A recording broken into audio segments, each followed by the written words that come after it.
దేవునికి మహిమ కలుగును గాక. ప్రభు పేరట మీ అందరికి వందనాలు, శుభాలు. మరణాత బాగున్నారండి? మీ అందరూ సమాధానము కలిగి ఉన్నారని నమ్ముచు మన ప్రభువును రక్షకుడైన యేసుక్రీస్తు యొక్క దివ్యమైన నామమున మీ అందరికీ మరణాత శుభాలు తెలియపరుస్తున్నాను. ప్రియులారా, ఈరోజు దేవుని వాక్యము నిమిత్తముగా అనేక విషయాలు మనం తెలుసుకుందాం. దేవుడు ఏ రకంగా మనతో మాట్లాడుచున్నాడు, ఏ రకమైన క్రియలు బయలుపరుస్తున్నాడు అనే విషయాలు మనం తెలుసుకుందాం. 1 కొరింథీ పత్రిక 9వ అధ్యాయంలో మనం కొన్ని విషయాలు ధ్యానం చేశాం. ఈ ఉదయ కాలంలో మరి కొన్ని విషయాలు ధ్యానం చేయటకు ప్రభు మనకు అవకాశం ఇచ్చారు కాబట్టి అది గమనించు ప్రార్థన చేద్దాం. ప్రార్థన. సర్వోన్నతుడా, సర్వాధికారి, సర్వ సృష్టికర్తమైన తండ్రి, నీ కొందనాలయ్యా.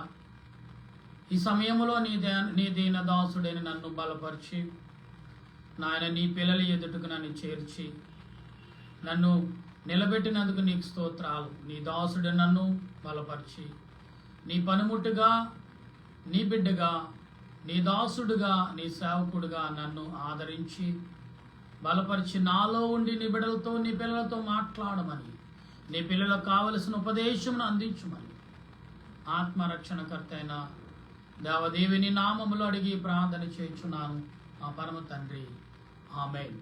మన తండ్రి అయిన దేవుని సహాయము తోడుగా ఉండి ముందుకు నడిపించును గాక, ఆమేన్. ప్రభునందు ప్రియా దేవుని బిడ్డలారా, ఈ సాయంకాల శుభాలు మీ అందరికీ తెలియపరుస్తున్నాను. ఉదయకాలం నుండి ఇప్పటి వరకు దేవుడు మనకు ఎంతగానో ఆదరణ, ప్రేమ, ఆత్మీయత అందించారు. మరి ఈరోజు ప్రభు సమాధానం అనే మాటలు ఉదయకాలంలో మనం చదువుకున్నాం. అంటే సమాధానం అనే పదములో చాలా బలమైన రూపాలు, చాలా బలమైన శక్తులు, చాలా బలమైన విధానాలు, విధేయతలు, మార్గాలు అనేకమైనగా అందులో దాగబడి ఉన్నాయి, దాచబడి ఉన్నాయి. సమాధానం అనే పదం చిన్నదే అయినప్పటికీ అందులో చాలా రకాల ఆత్మీయ తలంపులు దాగబడి ఉన్నాయి ప్రియులారా అందులో. ఎందుకంటే పరిశుద్ధాత్మ దేవుడు నీ ఎడల, నా ఎడల మనకు సమాధానకర్తగా ఉన్నారు అని విషయం మర్చిపోవద్దు. ఎందుకంటే దేవుడు తన ఆత్మను బట్టి, తన కృపను బట్టి అనేక విషయాలు మనకు అందిస్తున్నారు. గనుక ప్రియులారా, మనం ఆలోచన కలిగి ఉన్నప్పుడు ప్రభుయందు విశ్వాసము, నమ్మకం కలిగి ప్రార్థించేవారుగా ఉండాలి. వాక్య గ్రంథంలో చూద్దాం. కనుక మనం చదువుతున్నప్పుడు వాక్య గ్రంథంలో, బైబిల్ గ్రంథంలో 9వ అధ్యాయంలో ప్రభు మాట్లాడుతున్న ఈ మాటలను మనం ఆలోచిద్దాం. ఈ 9 ఇక్కడ మనం గణపతికి ఇక్కడ మీరు నా ఎడల ఇలాగో జరుపుకోవాలని ఈ సంగతులు రాయలేదు. ఎవడైనను నా విషయమును నిర్దగించు నాకు మరణమే మేలు. నేను సువార్త ప్రకటించుచు నాకు అతిశయకారము లేదు. సువార్త ప్రకటించవను భారము ఉన్నది. ఇక్కడ సువార్త నిమిత్తము నా భారము, నా సువార్త అనే భారం నా మీద ఉన్నది అని దేవుడు అపోస్తుడైన పౌలు మాట్లాడుతాడు. దేవుడు సువార్త నిమిత్తం దేవుడు అపోస్తుడైన పౌలుని ఎదుర్కొన్నాడు. అంటే ఎందుకు ఎదుర్కొన్నాడంటే అపోస్తుడైన పౌలు ఎదుర్కొనే సమయంలో సౌలు పౌలు గారికి సమాధానం లేకుండా జీవించాడు. అవునండి, ఇవాళ యేసు ప్రభు బాలుడిగా మన మధ్యకి రావటకంటే సమాధానపరచటాకే మాత్రమే తప్ప మరొకటి ఏది కాదు. అయితే ఇక్కడ అంటున్నాడు సువార్త ప్రకటింపబోనే, ఇక్కడ సువార్తను ప్రకటింపబోని ఎడల నాకు శ్రమ. సువార్తను నేను అనుసరించుకొని నడవకపోయినా, సువార్తను లోబర్చుకోకపోయినా, సువార్త ఎడల నేను ఆసక్తి లేకపోయినా నాకు శ్రమ. ఏ రకమైన శ్రమ? అధికంగా శ్రమ రావచ్చు, శోధన రావచ్చు, కుటుంబం ద్వారా రావచ్చు, కట్టుకున్న భార్య ద్వారా రావచ్చు, బంధుమిత్రుల ద్వారా రావచ్చు, రక్త సంబంధుల ద్వారా రావచ్చు, సమాజం ద్వారా కూడా శ్రమ రావచ్చు. అదే దేవుడు నిన్ను నీ తల్లి గర్భంలో నియమించుకున్నాడని గ్రహించున్నాడు. ఆ గ్రహింపు ఎప్పటికి వస్తుంది తెలుసా మనిషికి? సుమారు 20 సంవత్సరాల వయసు వస్తేనే కానీ దానికి తెలియదు. అందుకే యేసు ప్రభు 30 సంవత్సరాలు వేచి ఉన్నాడు ఆయన పరిచర్య చేయట. 30 సంవత్సరాలు అంటే 30 సంవత్సరాలకు వచ్చిన మంచి బలమైన వయసు. మనిషి ఏమైనా సాధించగలడు, ఏమైనా చేయగలడు. తన ఆలోచన ఎవరు తప్పు పట్టడానికి ఉండదు. తన పనులు ఎవరు తప్పుపడి తాను ఏ పనైనా చేయగలడు. ఎంతకైనా ఆలోచించగలడు. ఎంతకైనా దానిని జయించుటకు ప్రయత్నం చేసే శరీర సంబంధమైన భావము. అయితే ఈ రోజున నీవు ఏ రకమైన మరి ఆత్మీయ సంబంధం, నేను ప్రార్థన చేసుకుంటాను రోజు మా కుటుంబంలో, మేము ప్రభుని ఎరిగిన వారమండి, మేము సువార్త నిమిత్తం ప్రార్థన చేస్తాం, అనేకుల కొరకు ప్రార్థన చేస్తామనే వారు కూడా లేకపోలేదు, లోకంలో ఉన్నారు. అయితే మీరు చేసే సువార్త ఎలాగుంది, ఏ రకంగా ఉంది, ఏ రకమైన ప్రార్థన మీరు చేయగలుగుతున్నారు? ఇక్కడ అంటున్నాడు ఆయన, ఇష్టపడి చేసిన ఎడల నాకు జీతము దొరుకును, ఇష్టపడకపోయినను గృహ నిర్వాతకము నాకు అప్పు, ఇష్టపడకపోయిన గృహ నిర్వాతము నాకు అప్పక, అంటే దేవుడు నన్ను గమనిస్తున్నాడు. పిల్లరా, మీరు దేవుని పిల్లలని ఎప్పుడు బయలుపడుతుందంటే మీరు ఒక వయసు వచ్చినప్పుడు బయటపడుతున్నారు. ఓ మనం దేవుడు ఈ భూలోకానికి నియమించాడు. అంతవరకు యవన కాలమే తిరుగుతూ ఉంటారు. అదే ఆ యవన కాలము చిన్ననాటి నుండి సుమారు 20 సంవత్సరాల వరకు తల్లిదండ్రులు గమనిస్తూ జాగ్రత్తలు చెప్పారనుకోండి, ఆ పిల్లవాడికి ఏ లోటు, ఏ ఇబ్బంది, ఏ శోధన రాదు. బై మిస్టేక్ తల్లిదండ్రులు మన పిల్లవాళ్లే పర్లేదులే, ఏం కాదులే అనుకున్నారా? 20 సంవత్సరాల తర్వాత చూడాలి ఆ కుమారుడు. 30 సంవత్సరాలు, ఈ 10 ఏళ్ళలో ఏం చేస్తాడో తెలుసా? లేని వ్యాధులు, లేని శోధన, లేని ఇబ్బందులు, లేని కలహాలు అన్ని చుట్టుకుంటాడు. అప్పుడు దేవుని దగ్గరికి మొత్తుకునే వారు ఎంతమంది లేరు ప్రియులారా? గమనించండి. అయితే అట్లయితే నాకు జీతమేమి? నేను సువార్త ప్రకటించినప్పుడు సువార్త యందు నాకున్న అధికారముగా ఉంది, దూరముగా విడిపట్టు. అంటే ఇక్కడ ఏమన్నాడు? సువార్త నా దగ్గర ఉంది, అయితే నాకు జీతం ఏమిటంటే సువార్త విరువుగా సువార్త ప్రకటించటం వల్ల వచ్చే నా జీతము అదే కదా అంటున్నాడు ఇక్కడ. నేను అందరి విషయములను సమృద్ధుడనై ఉన్నాను, ఎక్కువ మంది సంపాదించుకున్నట కంటే అందరికి నేనే దాసునిగా చేసుకుంటుని. యూదులను సంపాదించుకునుడు యూదుని వలె ఉండని. ధర్మశాస్త్రంకు లోబడిన వారి సంపాదించుకున్నటకు నేను ధర్మశాస్త్రము లోబడిన వాడు కాకపోయినను ధర్మశాస్త్రముకు లోబడక. అంటే ఇక్కడ పౌలు గారు అంటున్నాడు ధర్మశాస్త్రానికి లోబడటం. ధర్మశాస్త్రం అంటే లోకంలో ఉన్న ధర్మశాస్త్రం వేరు, దేవుని దగ్గర ఉన్న ధర్మశాస్త్రం వేరు. దేవుని దగ్గర ఉన్న ధర్మశాస్త్రము నిన్ను వెంబడించది. లోకంలో ఉన్న ధర్మశాస్త్రం ఏంటంటే నువ్వు నేర్చుకునేది. అది దేవుని దగ్గర ఉన్న ధర్మశాస్త్రం నిన్ను వెంబడిస్తుంది, నీతోటైనా ఉంటుంది అది.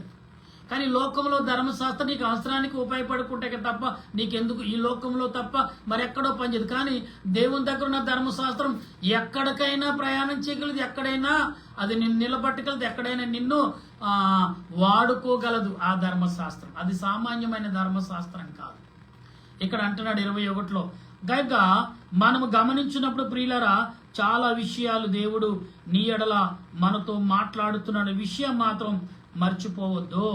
దేవుడు ఏమంటున్నాడు అంటే ఇక్కడ మనతో మాట్లాడే ప్రతి విషయము కూడా ఆత్మ సంబంధమనే ఉన్నది. ఎటువంటి ఆత్మ సంబంధం ఉన్నది అని మనం గమనించినప్పుడు ఈరోజు ప్రభు నీ ఎడల అనేకమైన విషయాలు చెప్తున్నాడు. ఎటువంటి విషయాలంటే ఊహకు కూడా అందని విషయాలు. ఇక్కడ ఏమంటున్నాడు ఆయన? నిత్యమే ధర్మశాస్త్రము లేని కాదు కానీ క్రీస్తు విషయమై ధర్మశాస్త్రము లోబడిన వాడును, ఆయనను ధర్మశాస్త్రము లేని సంపాదించుకున్నటకు ధర్మశాస్త్రము లేని వారికి ధర్మశాస్త్రము లేని వాళ్ళనే ఉంటిని. బలహీనులు సంపాదించుకున్నటకు బలహీనుడనైతిని. ఏది విధము చేతైనను కొందరు రక్షింపవలనని అందరికి అన్ని విధముల వాడినై ఉన్నాను. మరీ మీ స్వార్థ పాలుబడకై దాని కొరకే సమస్తను చేయుచున్నాను. పందుపు పరిగెత్తుదురు గాని యొక్కడే బహుమానమును నీకు తెలియదా? అటువలే మేము బహుమానం పొందినట్లుగా పరిగెత్తుడి. మరియు 10 మంది పోయి పతివాడును అన్ని విషయములందు మితముగా ఉండును. వారు క్షేమము కిరీటము పొందదగురు, మనమైతే అక్షయ కిరీటమును పొందదగుదమని మితముగా ఉన్నాము. కాబట్టి నేను గురు చూడని వారి వలె పరిగెత్తువాడిని కాను, గాలిని కొట్టినట్లు నేను పోట్లాడట్లేదు. కానీ ఒకవేళ ఇతరులు ప్రకటించినట్ల నేను మసురుడనైపోతునేమని నా శరీరమును నలగగొట్టి దాన్ని లోబర్చుకున్నాను. ఇక్కడ ఏమంటాడు చూసారా, ఒకవేళ దేవుని లేఖనముకు లోబడకపోతే నా శరీరం నశించిపోయి నేను పాడైపోతునేమో. అందుకే నా దేహాన్ని నేను నలగొట్టుకుని నేను దేవుని యొక్క లేఖనమునకు లోబడి తిని, దేవుని ధర్మశాస్త్రానికి. ఇక్కడ ఈ మాటలు చాలా ఆత్మీయంగా ఉన్నాయి ప్రియులారా. అందుకు కాబట్టి దేవుడు ఈరోజు చెప్పుచున్న పాఠం ఏంటంటే, ధర్మశాస్త్రం ఒకటి నీవు గ్రహించుట, ఆలోచించుట, తలంచుట, యోచించుట, నడుచుట, మాట్లాడుట, అనేకమైన తలంపులు. కానీ ప్రియులారా, మనము గ్రహింపలేకపోతే నష్టపోతామని ప్రియులారా. అందుకే ఇక్కడేమో ధర్మశాస్త్రానికి లోబడి జీవించండి ఇక్కడ వరకు కాలం, యేసు ప్రభు వచ్చాడు కదా అని మనము ఎంతగా గమనించుండాలంటే గమనిక చాలా జీతిగా గమనించాలి. అందుకనే ప్రభు చెప్పుచున్న మాట, మరి నిన్ను నువ్వు సరి చేసుకుంటున్నావా లేదా అలాగే ఉండిపోయావు. అందుకని ఏమన్నాడు భక్తుడు, నేను ఒకవేళ దేవుని బిడ్డగా నేను జీవించాలనుకుంటున్నాను కానీ ఇది నేను లోబడలేని పరిస్థితుల్లో ఉంటే అప్పుడు ఏమంటాడు అతడు మానవుడంట తన దేహాన్ని తనకు. అందుకే యేసు దేవదేవుడు ఆదులు ఏమన్నాడు తెలుసా, ఆదాముతో నీవు ఈ భూమిని సేవ్ చేయి, అంటే శ్రమించి దాన్ని దుక్కి రెండుగా, అంటే భూమిని సేవించి దాని కష్టమును పొందుదు. అంటే నరుడు కష్టపడకపోతే సాతానుగాడంట ఏం చేస్తాడు, లోబడి పాపములోకి ఈడ్చుకుపోతాడు. అందుకే నరుడి యొక్క కష్టము ద్వారా తన భవిష్యత్తు బిడ్డలు పెంచాలని మరొకటి ఆలోచన. దేవుడు నిజంగా ఎంత గొప్పవాడండి. ఉద్యోగ రీతిలో ఏమన్నా పని రీతిలో మరి ఎంత బిజీగా పరిగెత్తాలో అప్పుడు దేవుడు సాతాను చోటికి నువ్వు చిక్కవంట. ఎందుకంటే నీ ఆలోచన ఎంతసేపు ఉద్యోగం చేయాలి, అది పిల్లలు చదువులు ఫీజులు కట్టాలి, పిల్లలకి ఇలాగ ఇది సెటిల్ చేయాలి, పిల్లలకి ఇలాగ ఉండాలి అని నీకు లోటుని కల్పించడం వల్ల నువ్వేం చేస్తున్నావు, శ్రమ పడుతున్నావు. లేదంటే నీ అంతట నువ్వు శ్రమను కొందెచ్చుకోవాలంటే నీ శ్రమను నువ్వు మరి కూడగట్టుకోవాలి, నీ శ్రమను నువ్వు కల్పించుకుని శ్రమ పడుతూ ఉండమన్నాడు. అందుకే అన్నాడు పౌలేమన్నాడు, లేకపోతే నేను సమృద్ధుడిగా ఉంటే నేను దేవుని యందు లేఖనానికి నన్ను ఆసక్తి కలిగి నన్ను నడిపించకపోతే నేను శ్రమను నేను నలగొట్టుకుని శ్రమ పడతానని అపోస్తలుడైన పౌలేమన్నాడు చూసారా. అంటే భక్తుడు అనే క్రైస్తవుడు అనే పదము కాకుండా ఒక మానవుడు ఈ లోకము నుండి పరలోకం చేరాలంటే ఎవరైనా క్రైస్తవుడు కాదు, పక్కన పెట్టేద్దాం, క్రైస్తవ యొక్క పేరును పక్కన పెడితే మానవుడు దేవుని బిడ్డగా ఈ లోకములో సంచరిస్తున్నాడు. మానవుడు దేవుని ప్రతినిధిగా దేవుని పిల్లలుగా ఈ లోకంలో మెసులుతున్నారు. వీరు ఇక్కడే కాదు పరలోకములో కూడా ఉండాలంటే నువ్వు దేనికి లోబడలే, ధర్మశాస్త్రమనే జ్ఞానమనే ఆత్మకు లోబడి జీవించాలి.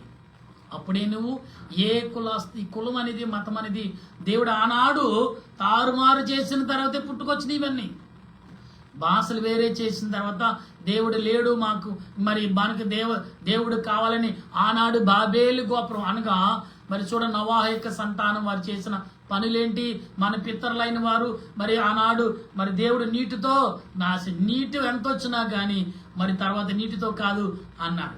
అంటే దేవుడు వాగ్దానం మర్చిపోయారు, దేవుడిచ్చిన మరి పిలుపును మర్చిపోయారు, దేవుడిచ్చిన పనిని మర్చిపోయారు. కానీ వాళ్ళంతటగా వారు ఏర్పరచుకున్న దేవతలు కానీ దేవుళ్ళు కానీ మనుషులే హెచ్చించుకుంటూ మొదలు పెట్టారు. సొదొమ పట్టణం ప్రజలు ఏమైపోయారు, తనకు తాను హెచ్చించుకుని ధనముతో తినుతూ తాగుచు ఏంటి వారు.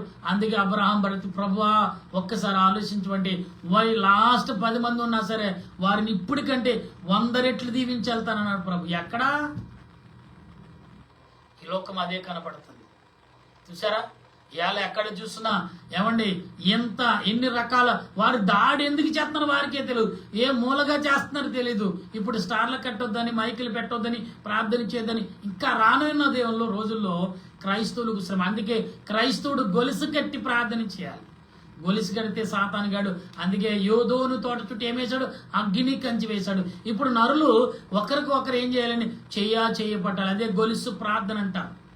గొలుసు ప్రార్థన చేయకపోతే స్త్రీలు నేను సేఫ్గా కూర్చున్నానా, నాకు కంఫర్ట్గా ఉందా కూర్చి లేదా అని 10 చాలు చూసుకో, మోకరించడం లేదా నిలబడటం, చెయ్య కలిపి ప్రార్థన చేస్తే అసలు నీలో ఉన్న రోగం ఎందుకు పోదు, నీలో ఉన్న బలహీనత ఎందుకు పోదు, నీలో ఉన్న ఆర్థిక పరిస్థితి ఎందుకు పోదు. అంటే మనుషులందరూ ప్రార్థన చేస్తున్నారు, ఏకవిస్తున్న కాదని. గొలుసు ప్రార్థన ఏ కుటుంబానికి రక్షణగా ఉంది. ఆనాడు జ్ఞానులైన వారు గొలుసు కట్టి ప్రార్థన చేశారు. ముగ్గురు చేయబట్టుకుని నిద్రించే సమయంలో గొలుసు కట్టి ప్రార్థన చేశారు. అలా గీత గీసంట ఆ గీత చుట్టూ గొలుసు కట్టి వారు ఇలాగా ప్రార్థన చేసేవారంట. ఆ గొలుసు ఎంతో ఎత్తుగా ఉండేదంట. ఆ గోడ అంటే ప్రార్థన అనే గోడ ఎంత ఎత్తుకంటే దురాత్ములు కూడా ఒకప్పుడు అంట ఓ సమయంలో మా గురువులైన వారు చెప్పారు, ఏంటి జ్ఞానులైన వారంట వెళ్ళిపోతూ ఓ రోజున ఒక సమయంలో పడుకున్నారంట. పడుకుని అలిసిపోయారేమో, ప్రార్థన కొంచెమే చేసి పడుకున్నారు ప్రియరా. అయితే గొలుసు ప్రార్థన అనేది చేయటం మర్చారు. కాబట్టి అయినప్పుడు కూడా దేవుడు అయ్యో నా పిల్లలు అలసిపోయారని ఏం చేశాడని తెలుసా, గొలిసి కట్టి దేవదూతలతో ప్రార్థన చేశారంట. ఈలోగా దుండుకులు వచ్చారు. వీరు జ్ఞానులు, వీరి దగ్గర వజ్రాలు ఉంటాయి, వైడూరులు ఉంటాయి కనుక వారిని మరి కొట్టి చంపి వారి వజ్రాలు ఎత్తుకెళ్దాం అనుకుని వచ్చారంట. ఇలాగా దూరం నుంచేమో మనుషులు కనపడుతున్నారు, దగ్గరకు వస్తే ఆకాశానికి ఎత్తైన గోడ కనబడుతున్నాడు వారికి. వారి లోపడున్నారు, ప్రశాంతంగా వారి ఒంటులు వారి జీవితాలు ఉన్నాయి. అదే ప్రియులారా, గొలుసు ప్రార్థన ఒకప్పుడు అనుకోకుండా నువ్వు మరి ఆ గొలుసులో లేకపోతే కానీ నువ్వు అయ్యో నేను గొలుసులో లేను అనే మాటను అదిగా మనం చూస్తున్నాం కదా. ఇద్దరు యవనస్తులు ఏమయ్యారు ప్రియులారా, ఒకడేమో పనికి వెళ్ళాడు, ఒకడేమో దేవాలయం ఉన్నాడు. దేవాలయం వాడి మనసేమో పనిలో ఉంది, పనిలో ఉన్నవాడి మనసేమో దేవాలయం ఉంది. దేవుడు ఇద్దరిని ఎవరిని దీవించాలో తెలియని పరిస్థితిలో మనుషులు ఉండిపోయారు. ఇలా మనుషులు ఒక ఆలోచన పెంచుకోవాలంటే డబ్బుతోనూ పేరుతోనూ ధనముతోనూ ఆస్తుతోనూ మనం పెంచుకోలేం. దేంతో పెంచుకుంటాం తెలుసా ప్రియులారా? దేంతో తెలుసా అండి? మనం పెంచుకోవాల్సింది ఒకటి, దేంతో అంటే ప్రార్థన ద్వారా. ఇది నేను విడవదు విడబాయదు. నువ్వెక్కడికి వెళ్ళినా నీ తోడు ఉంటుంది. అదిగో నీ సహోదరుడు నీ కొరకు ప్రార్థన చేస్తున్నాడు, నీ సహోదరులు నీ కోసం ప్రార్థన చేస్తాడు. ఇది సమాధాన పడటం. సమాధానానికి అర్థం ఏంటంటే ఎన్నో రకాలుగా అసలు ఊహించని మరి మాటలు బయటపడుతూ ఉంటాయి. రేపు ఇదే సమయం వరకు మీరు వింటానంటే రేపు ఇదే సమయం వరకు ఇప్పటి నుంచి మరి మనం చెప్పుకున్న తీరనే మరి ఏంటి సమాధానం. పదము అంత చిన్నది అనుకుంటున్నారు కానీ అది అన్నిటినీ కలిపికెళ్ళే సమాధానం. పిల్లరా, సూర్యుడు వెలుగు అన్ని దేశాలకి వెలుగునిస్తున్నాడు కదా, చంద్రుడు అన్ని దేశాలకి కనబడుతున్నాడు కదా, ఏమండి నీరు అన్ని దేశాలకి మరి వెళుతుంది కదా, గాలి అన్ని దేశాలకి వేస్తుంది కదా. వాటికి లేని భావం మనకెందుకు? అందుకే సమాధానం అనే పదం దేవుడు ఎందుకు ఇచ్చాడు తెలుసా? సమాధానపరచుటకే ఈ లోకానికి నేను వచ్చానన్నాడు. అందుకే సమాధానం అనే పదం చాలా విలువైనది, చాలా దానికి మనం వెలకట్టలేము. అంటే ఇది అని మనం చెప్పడానికి సరిపోం. ఒక పదం అయితే కనబడుతుంది సమాధానం. ఆనాడు తల్లిదండ్రులైన వారు కూడా చాలా మంది, ఒరే బాబు భార్య కొత్తగా వివాహమై ఒక 1 year దాటిన తర్వాత కూతురు ఫోన్ చేస్తే నాన్న అమ్మ పరిస్థితి ఇది. అప్పుడు ఏమంటారు తల్లిదండ్రులు? వారి ఆర్థిక పరిస్థితుల్లో ధనవంతులైతే వచ్చే పర్లేదు అంటారు. అదే ఆర్థిక పరిస్థితులు చితికిపోయిన కష్ట సుఖాలు ఎరిగిన వారైతే అమ్మ సమాధానం పడు తల్లి, మా అత్తగారు వేధిస్తుంది, ఓర్పుగా సమాధానం కలిగి ఉండమ్మా అని ఎందుకు చెప్తారు పిల్లరా? సమాధానం అనే మాట చాలా దావీదుకు సమాధానం కావాలని కోరుకున్నాడు. అలాగే ఇప్పుడు మనం చదువుకున్న వచనాలు అపోస్తుడైన పౌలు దేశము కొరకు సమాధానం లేని జీవితాన్ని గడుపుతున్నాడు. కాబట్టి దేవుడు అన్నాడు, అబ్బాయి ఇప్పుడు నిన్ను పట్టుకున్నాను కాబట్టి ఇప్పుడు ఏమన్నాడు, నేను నలిగిపోతాను, అయితే నాకు సమాధానం కోసం నేను నలిగిపోయినా పర్లేదు, నాకు సమాధానం కావాలి. అంటే సమాధానం పదములో ఆనందం ఉంది, సంతోషం ఉంది, సమాధానం ఉంది, విలువైన మాటలు ఉన్నాయి, విలువైన ఆనందం ఉంది, అన్ని సమకూర్చేస్తాడు దేవుడు. ఏదోను తోటలో ఆనాడు ఆదాము అవ్వమ్మ ఎంత ఉత్సాహంగా, ఎంత ఉల్లాసంగా, ఎంత సంతోషంగా ఉన్నారో ఆ సంతోషాన్ని నాడు నీ మధ్యన పెడతారు. అందుకే దావీదు ప్రభు అన్నారు, దేవదేవుడు ఆదామా నువ్వు శ్రమపడు, శ్రమం తర్వాతే నువ్వు పరలోకి వారు. అందుకని సాతాను శ్రమ పడితే నీ ఎద్దుకు రా. ఎందుకంటే అలసిపోయి ఉంటావు. పక్కన ఒరే రాడ్రా పక్కకి వెళ్ళి కూర్చుందాం, ఒరే బాబు పని అవ్వకపోతే మా యజమాని ఊరుకోడు అని అంటాడు. ఎందుకంటే ఒక పనికి పాత్రుడికి నువ్వు లోబడినప్పుడు ఆ పని చేయకపోతే యజమానుడు జీతం ఇవ్వడరా నా పిల్లలను పోసిన. అందుకే మన ఇంట్లో కొదువుని ఎందుకు దేవుడిస్తాడు తెలుసా? కొదువు ఉండకపోతే మనిషి వంగడండి, బద్దకొస్తాడు, సోమరిపోతు అయిపోతాడు. అందుకని సోమరిపోతూ అని సామెతలు అందరూ క్లియర్గా సోమరి నీవు చెవుల ఎద్దకెళ్ళి వాటిని చూసి జ్ఞానం అంటే సోమరికి ఏమి నేర్పాలి? జ్ఞానము కాదు. అంటే సమాధానం లేని వాడికి ఏమైపోతాడన్న సోమరితనం వచ్చేస్తుంది, బద్ధకం వచ్చేస్తుంది. అంటే చాలా చాలా ఊహించిన పదాలు మనం ఊహించుకోలేం. ఆ పదాలు చెప్తే సమయం మనకి సరిపోదు. దేవుని వాక్యం నీకు బోధిస్తుంది కుమార్తె కుమారుడా. సమాధానం అనే మాట చాలా చిన్న పదం అనుకుంటారు, చాలా విలువైనది. ఎస్, దేశాల మధ్యన సమాధానం ఉంటే ఆ దేశాలు అగ్రస్థానం చేస్తాయి. ఒక ఉద్యోగస్తుడు సమాధాన పడితే పనివారితో తన తేడు ఉద్యోగులతో అటు తలదించుకొని పనుడు, అతను రాగానే రెస్పాన్స్ పెరిగిపోతుంది. ఇవాళ దేవుడు నిన్ను నన్ను సమాధానం ఎందుకు పడమంటాడు? దేవుడు సమాధానమైన పదం ఎందుకు ఇచ్చాడు నీకు నాకు? ఆత్మ సంబంధమైన ఈ మాటలు దేవదేవుడు మనందరికి అందించి ఆయన రాకడకు సిద్ధపరచును గాక. ఆమె ప్రార్థన చేసుకుందాం. ప్రేమగల మా ప్రభువా, నీ కొందనాలు స్తోత్రాలు తండ్రి. ఇంతవరకు నాయన మా బిడ్డలైన వారిని తండ్రి, ఇదిగో తండ్రి, ధర్మశాస్త్రంకు లోబడిన వాడు సమాధానం పొందుతాడన్నావు. లోకంలో ధర్మశాస్త్రం ఎంత విలువైనదో ఎక్కడికైనా చేరగలదు, ఎక్కడికైనా నడవ. స్తోత్రం దేవా, స్తోత్రం. నీ వాక్యం చేత నింపండి, బలపరచండి, వదిలించండి. నీ ఆలోచనతో వదిలించండి. నీ కృపలో మమ్మల్ని దీవించండి. నీ సన్నిధి మాకు తోడుగా ఉంచి ఆదరించి ఆయత్తపరచమని ప్రభువా నీకు వందనాలు చెల్లిస్తూ ఈ సాయంకాల సమయంలో సమాధానాలకు ఏ కుటుంబం అయితే ఎదురు చూస్తుందో, కన్నీటి కారుస్తుందో, వేదనతో, బాధతో, చింతతో, చివుకతో నాయన నీ కొరకు ఎదురు చూస్తుంది, నీ ద్వారా సమాధానం వస్తుంది బాధ బ్రతిమాలుకుంటున్నారు. గొలుసు ప్రార్థన చేయండి. ఒకరినొకరు పట్టి చేపట్టుకుని గొలుసు ప్రార్థన చేసినప్పుడు అది ఖచ్చితంగా సమాధానం కలుగుతుందని విషయంలో ప్రభు నీ ఆత్మ నడిపింపు, నీ సన్నిధి కాపుదలను ఒకరి ఎడల ఒకరికి ఆత్మ నడిపింపు, సన్నిధి కాపుదలను దయచేయమని, నీ దీవెన ఆశీర్వాదం మాకు తోడుగా ఉంచమని, నీ యావత్తు మాకు తోడుగా నడిపించి బలపరచమని, నీదైన దాసుడైన నన్ను, నా తలంపులు, నా ఆలోచన మరుగు చేసి నా దేశ ప్రజలు, నా దేశ నాయకులు, నా దేశ పెద్దలు సమస్త వారిని సమాధానంతో నింపి బలపరిచి ఆదరించమని నాయనా, నా చుట్టుపక్కల వారు, నా గ్రామం, మహాపట్టణాల్లో ఉన్నాం, పట్టణాలు, గ్రామాలు, పల్లెలు, ప్రతి దేశాన్ని సమాధానపరచుటకి నీ వెలుగుతో నింపి సమాధానపరచుటకు నువ్వు మా మధ్యకు వచ్చావు. అట్టి సమాధానంతో మేము నివసించే కృపంతో బలపరచు నడిపించమని ఆత్మ తండ్రి అయిన దేవదేవిని నామములు అడుగుచు బ్రతిమాలుచు ప్రార్థన చేయించున్నాను పరమ తండ్రి. ఆమేన్. పరలోక మా పరమ తండ్రి నామను పరిశుద్ధపరచును గాక, నీ రాజ్యం వచ్చును గాక, నీ చిత్తం పరలోకమందు నెరవేరినట్లు భూమి యందు నెరవేరును గాక. మహానుద్రుడైన మాకు దయచేసి మా ప్రార్థన చేయించమని క్షమించిన ప్రకారం మా ప్రార్థన క్షమించి మా శోధనకి తప్పించు. రాజ్యము, శక్తి, మహిమా నిరంతరం నా తండ్రి. ఆమేన్. యేసురత్నమే విజయం అపాదిలం, ప్రవేశరత్నమే విజయం అపాదిలం, ప్రవేశ సంపూర్ణ విజయం, అపవాది గంతకల నాశనం. హల్లెలూయా, హల్లెలూయా. స్తోత్రం, స్తోత్రం. ఆమేన్, ఆమేన్, ఆమేన్. మన తండ్రి అయిన దేవుని ప్రేమ, త్రియేక దేవుని కృప, పరిశుద్ధాత్మిక ఆదరణ ఇప్పుడు ఎల్లప్పుడు సదా తోడుగా ఉండిన రాకడకు మనందరినీ సిద్ధపరచును గాక. ఆమేన్, ఆమేన్, ఆమేన్. మీ అందరికీ వందనాలు. మరణాతా.